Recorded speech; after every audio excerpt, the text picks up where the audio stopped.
So, welcome you to this problem solving session.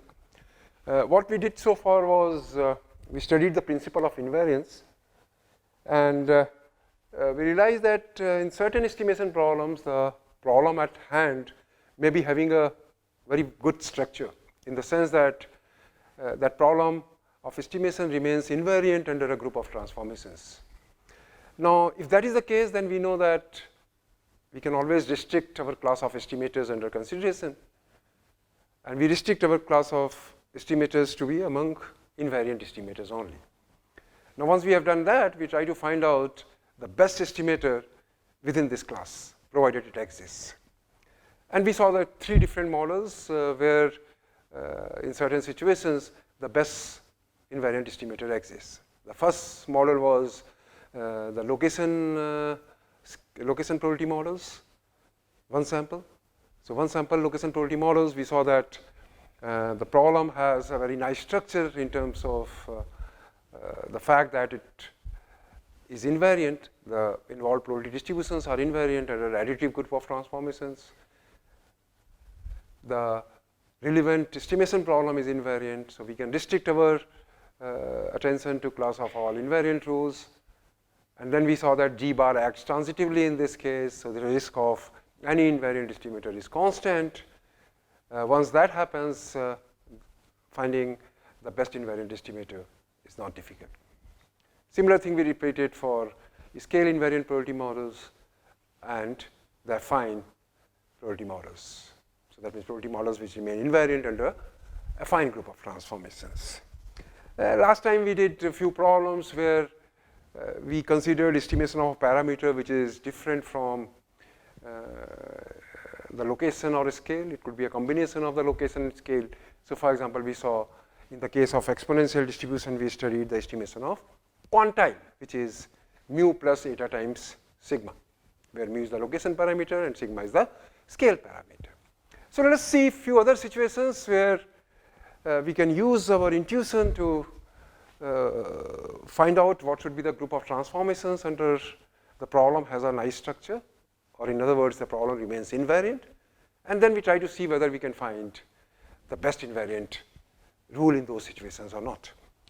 So, one immediate thing which we can do is we consider the two sample location model, two sample scale model, two sample affine equivalent estimator model. So, in general, what I have is, so this is problem number 6 of assignment 3, which has been given. So, the model is as follows.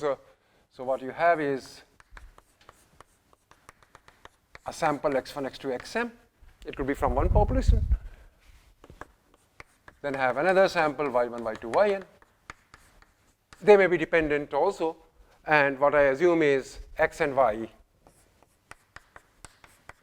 have PDF. Let me call this as f theta x comma y,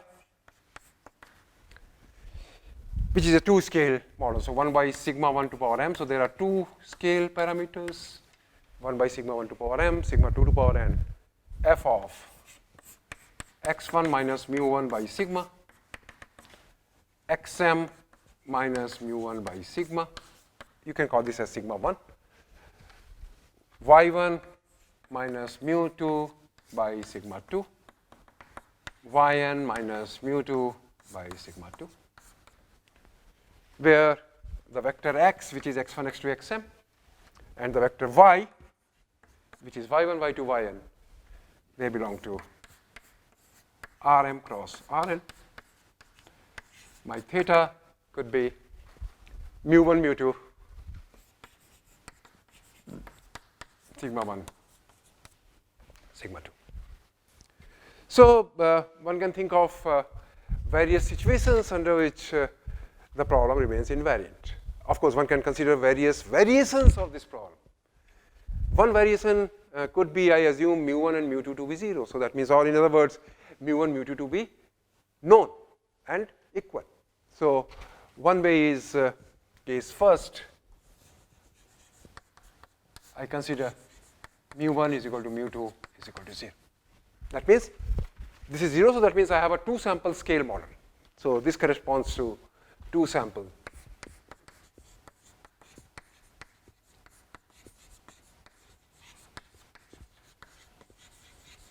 I repeat exactly what we did in the case of 1 sample.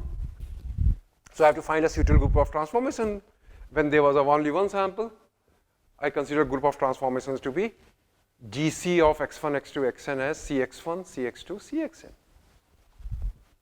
Here there are 2 samples, sigma i's are different, so I can consider G C1, C2 or G Rs xy. So I consider the group of transformation to be G Rs, where R is positive, S is positive. I need them to be positive because R would come with sigma 1, S would come with sigma 2, and sigma 1, sigma 2 are positive.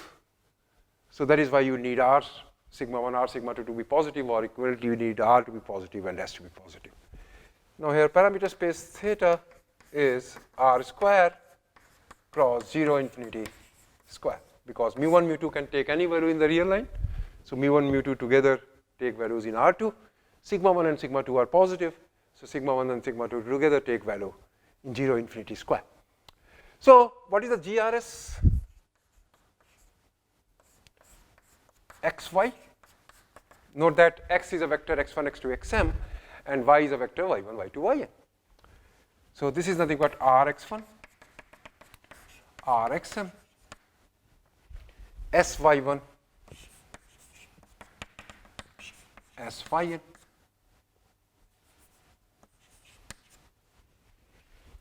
where vector x and y together take value in Rm cross Rn. R is positive, S is positive.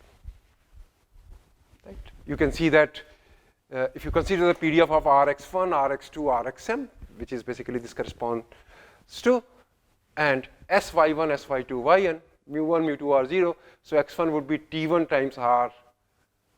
So that would come R sigma 1. So P is invariant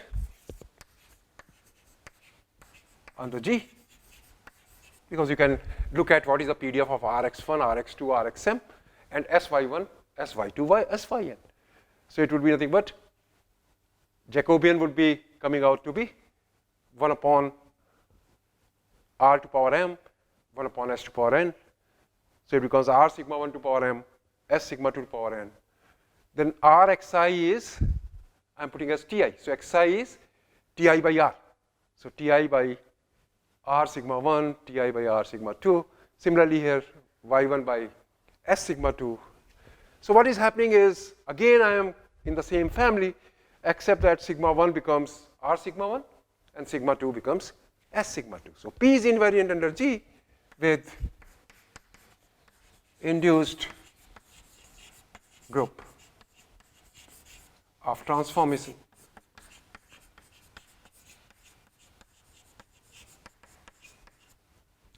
on parameter space theta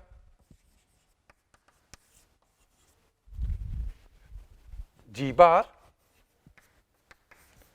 which is GRS, sorry, G bar RS, R positive, S positive. Here in fact theta is only sigma 1 and sigma 2, because mu1 and mu2 I have taken to be 0. So G bar RS sigma 1 sigma 2 is same as R sigma 1 S sigma 2. Sigma 1 sigma 2 belongs to 0 infinity square, R positive, S positive. So the probability distributions are invariant. So suppose my estimand is, I write down my estimand over here, is eta. Let me write down exactly the estimand from the assignment. It is sigma 2 upon sigma 1 to power b. So if you remember, in the one sample problem I was considering estimation of sigma to power b. Here it is a ratios of 2 scale parameters to power b, where b not equal to 0 is a fixed quantity, which is known to us. So now I have to see what should be the induced group of transformations on the Xn space. Now note that my initial estimate was sigma 2 upon sigma 1 to power b. But under this group of transformations, sigma 2 has become S sigma 2, sigma 1 has become R sigma 1. So sigma 2 upon sigma 1 to power b under G bar Rs goes to S sigma 2 by R sigma 1 to power b, which is nothing but S by R to power b into sigma 2. So what is happening? Your original estimate gets transformed to S by R to power b into that estimate. So my induced group of transformations on Xn space becomes G tilde Rs, R positive, S positive. And what is G tilde RSA?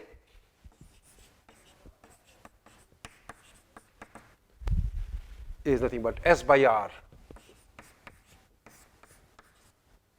into A, right? A is your Xn space, which is anything from 0 to infinity, because sigma 2 is positive, sigma 1 is positive, so sigma 2 to power sigma 1 is positive. So sigma 2 to power sigma 1 to power b can take any value from 0 to infinity. S positive, R positive. I want my loss function to be invariant. So I want L of sigma 1, sigma 2, A as loss in the transform problem. In the transform problem, sigma 1 is getting transformed to R sigma 1, sigma 2 to S sigma 2, and A is getting transformed to S by R to power b to A. So what I do? I take S to be 1 by sigma 2 and R to be 1 by sigma 1. So this becomes, so this happens for every A in Xn space, R positive, S positive, sigma 1, sigma 2 belonging to 0 infinity square. So I have too many degrees of freedom, especially in terms of R and S. Since this happens for every R positive, for every S positive, this should in particular hold for S is equal to 1 by sigma 2 and R as 1 by sigma 1. So in that case, this becomes L of 1, 1. S I have taken as 1 by sigma 2, R as 1 by sigma 1, so it becomes sigma 1 by sigma 2 to power b into A, which is some function of A divided by sigma 2 by sigma 1 was my instrument, so AW by A to the power b. A in Xn space, sigma 1, sigma 2 belonging to 0 infinity square. And if your loss is invariant, it has to be of this type. And as we saw in location model, scale model, affine equivalent estimator, the converse also holds. So that means if your loss is of this type, it is invariant. It's straightforward to see. So the problem is invariant provided you have a loss function of this type. So estimation problem is invariant under this scale group of transformations provided loss function is of this type. Now what is the next thing I do? I try to look at what is the class of invariant rules. So let us try to do that.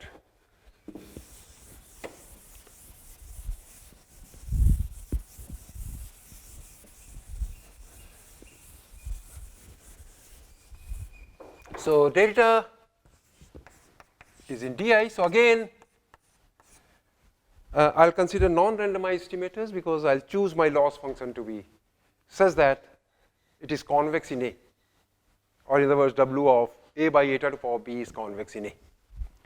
So delta is invariant if and only if delta of transformed variables, so that means R of x1, R of xm, S of y1, S of yn is same as transformed xn with the same original observations. Transformed xn is nothing but S by R to power B delta of x1, x2, xm and then y1, y2, yn for every x file belonging to Rm cross Rn, R positive is positive. Now note that here I cannot choose R to be 1 upon xm because 1 upon xm technically can take value negative. So, but I can always choose my R to be 1 upon xm. So this is equivalent to saying that I take R to be 1 upon mod xm and S to be 1 upon mod yn. So that means delta of x phi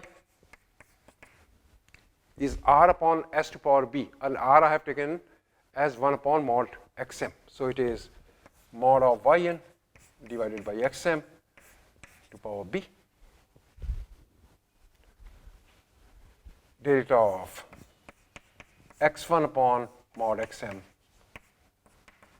xm minus 1 upon mod xm, xm upon mod xm. Let me just make some space over here by erasing this, then y1 upon mod yn.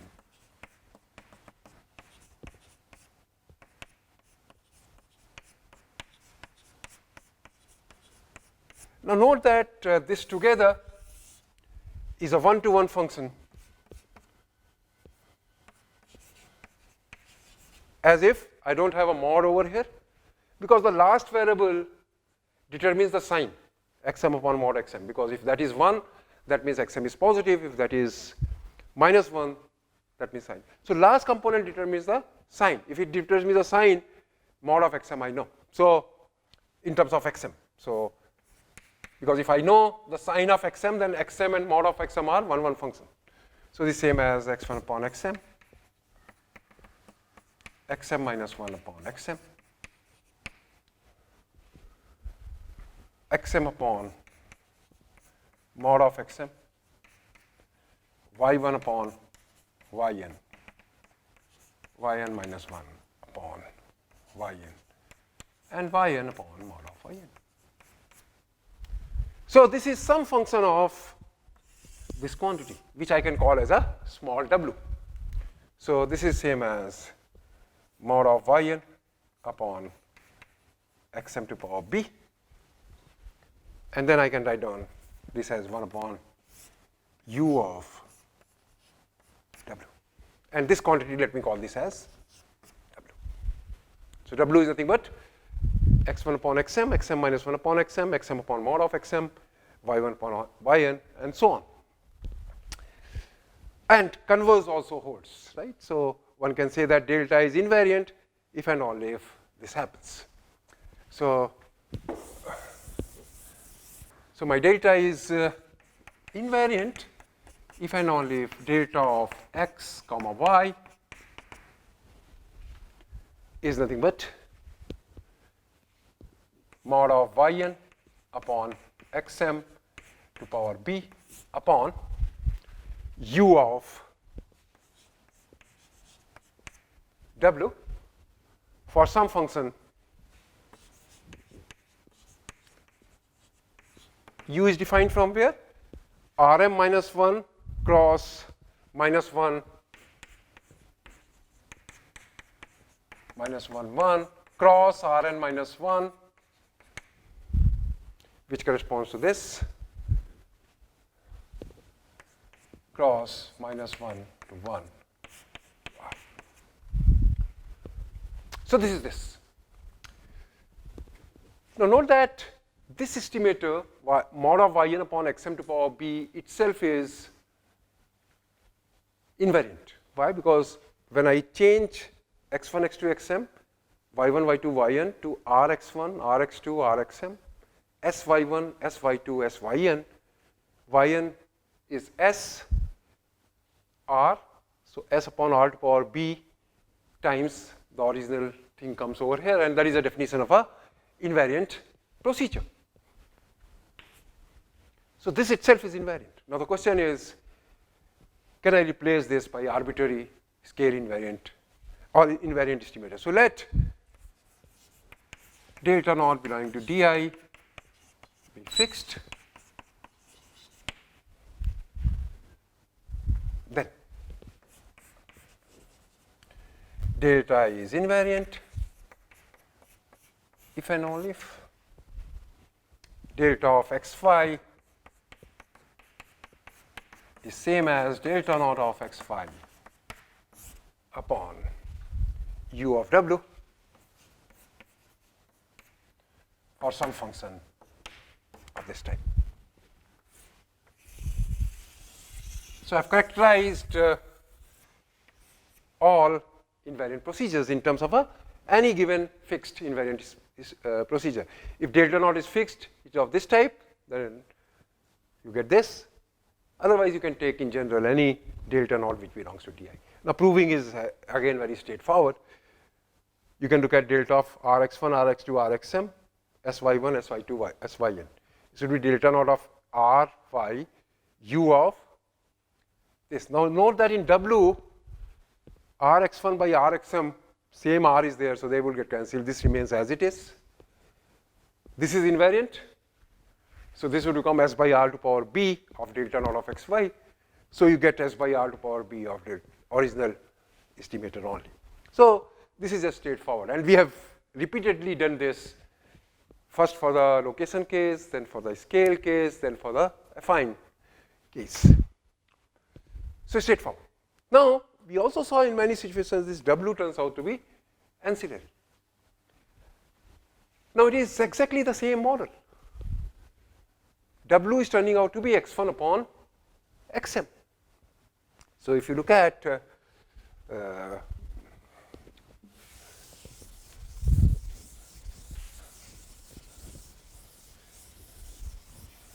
so I'll come to that later. First I can find out what is MRI. So for any fixed W, let before that, does G bar act transitively on theta or not? So I look at let sigma 1 1, sigma 2 1, and sigma 1 2, sigma 2 2. These are the 2 points in the parameter space. What I have to see? I have to see whether when I can write down one as G bar Rs of another or not. And that is very straightforward, because sigma 1 1, sigma 2 1, I should be able to write down this G bar Rs of this quantity. So what is that? So yeah, so I have to write down sigma 1 2 over here, because I have to write down G bar Rs. So suddenly sigma 1 2 should come over here, and this becomes sigma 1 1. And then sigma 2 2, sigma 2 1, sigma 2 2. So this is nothing but G of, I can call this as R, this as S, this same as G bar Rs of sigma 1 2.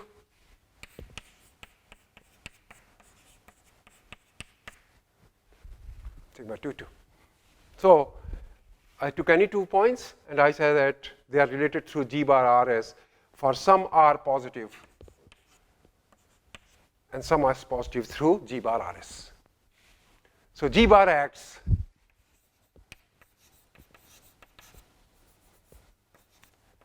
transitively.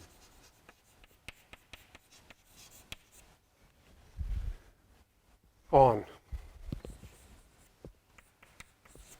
theta. So risk is constant. So that means R theta delta is same as R 1 delta. What is a vector 1 1? Because it does not depend on sigma 1 and sigma 2. So I can take sigma 1, sigma 2 to be 1 for every theta, and delta is integer. So, r theta delta is expected value at theta is equal to 1. So, that means E of 1. So, 1 is a vector 1 1. 1 represents the parametric point where sigma is 1 and sigma 2 is 1. So, E of 1 W of the estimator by eta to power b. Eta is sigma 2 upon sigma 1 to power b. So, when sigma 1 sigma 2 is 1, eta itself is 1. So, W of only delta x, which is nothing but delta naught of x phi given u of w.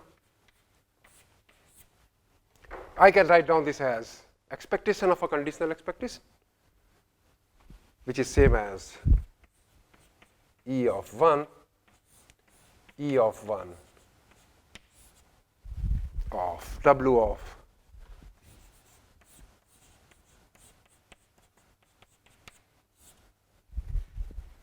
by U of W given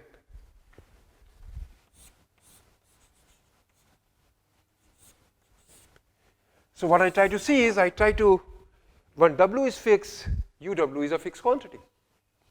So I can think of finding a U which minimizes the inner expectation for every fixed W.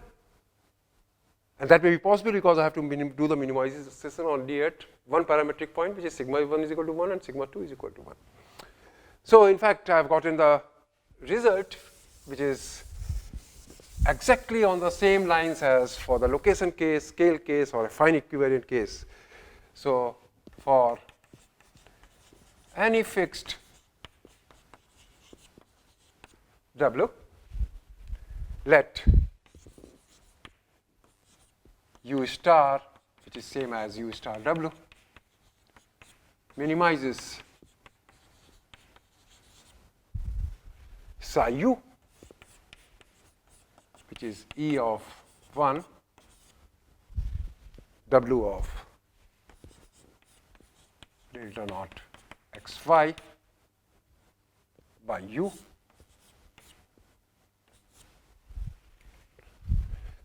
given W is equal to W.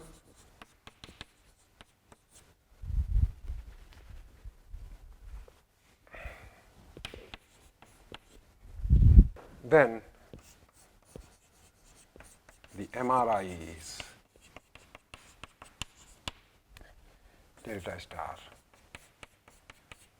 x, which is same as delta star x comma y, which is same as delta naught x comma y divided by u star of W. So very simple.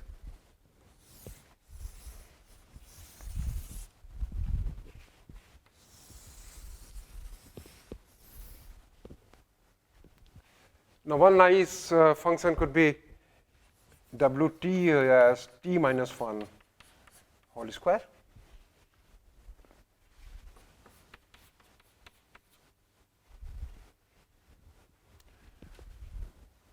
What is the MRI turns out to be in this case? We have seen it in the case of scale and location. So it will be delta naught x phi upon u minus 1 whole square, and what you get is, in this case, delta star x phi is same as expected value at 1 of this quantity divided by this. So E1 delta naught x phi divided by E1 delta naught square x phi. This would be again given W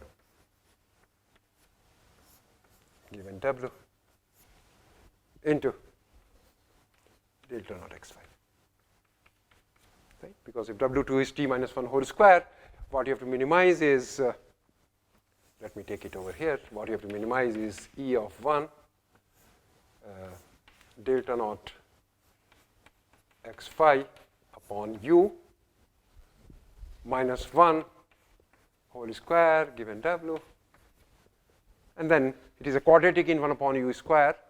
You can see when it is increasing, decreasing, and then get this as. Now, while we were doing location and scale, we saw that things become quite simpler if my delta naught and W turns out to be independent. And that may be possible if Basu's theorem is applicable. And what does Basu's theorem says? That if delta naught is a function of a complete sufficient statistic and W is ancillary, then delta naught and W would be independent, and then you don't have to really struggle with this conditional expectation. So let us see whether W is ancillary or not. So let us look at what is a W. W was x1 upon xm, xm minus 1 upon xm, xm upon mod xm, y1 upon yn, yn minus 1 upon yn, and yn upon mod of yn. So let me, what I do is, I consider, because mu1 and mu2 is 0. So if I consider x1 upon sigma 1, that distribution would not depend on. So what I do is I define Si to be xi upon xm. Sorry, xi by sigma 1. I is equal to 1 to m. Ti as mu1, mu2 are 0, so yi by sigma 2.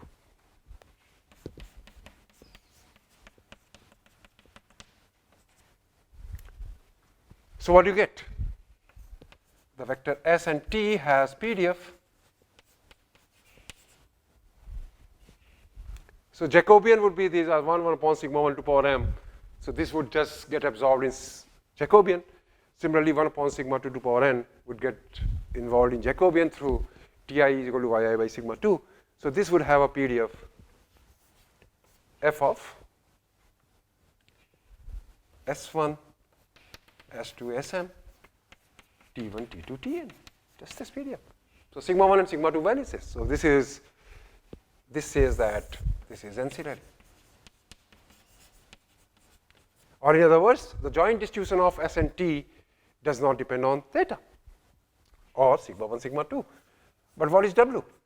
W is a just function of S and T, because x1 is same as sigma 1 S1, xm is same as sigma 1 xm.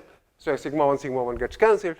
So it becomes S1 upon Sm up to Sm minus 1 upon Sm. Then xm upon mod xm. Xm is nothing but sigma 1 S1. So it becomes mod of sigma 1, sorry, sigma 1 S1 divided by mod of sigma 1 S1. But sigma 1 is positive. So I can take out mod of sigma 1 positive outside, sigma 1 get cancelled. So it becomes only Sm by mod of Sm. Similarly, y1 upon yn becomes t1 upon tn. Here sigma 2 gets cancelled. Tn minus 1 upon tn and tn upon mod tn. Exactly the same argument. So this is ancillary because distribution of S1, S2, Sm, T1, T2, Tn does not depend on sigma 1, sigma 2, and W being a function of S1, S2, Sm, T1, T2, Tn, its distribution will also not depend on sigma 1, sigma 2. So this says that W is ancillary. Now that makes things very simple then, provided your complete sufficient statistic exists. So you can find it out the best invariant rule over there. So let me do one example related to this, which I can, so that you can directly apply this result.